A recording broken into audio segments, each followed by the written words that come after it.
Any hardware store will sell all these items at a relatively cheap price. You can go to, you've got Lowe's. However, we chose Home Depot. All right, so there's different forms of material you can use to wall your garage. You can use drywall, which is a lot more flame retardant. However, we're going to be using this chipboard plywood, and that's what we're going to be using today. All right, and we'll be using R13 for the walls. For insulation, it keeps in the heat. The higher the number, the more heat it keeps in. So like R30 would be more for ceilings, for attics and stuff like that. But for our garage, we're gonna be using R13.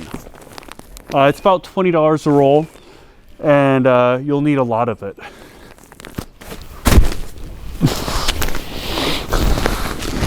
All right, so you're gonna cut sections, whether you're doing a patching all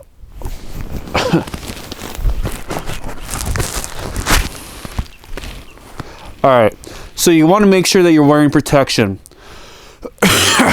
But yeah, whether you're cutting strips or whether you're doing the entire thing, it's really easy to do.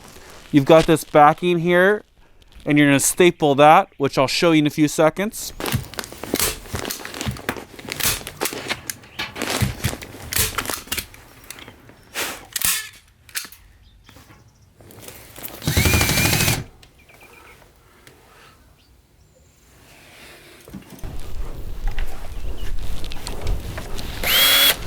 And that concludes today's episode of My Name is Bigfoot, installing insulation in your garage.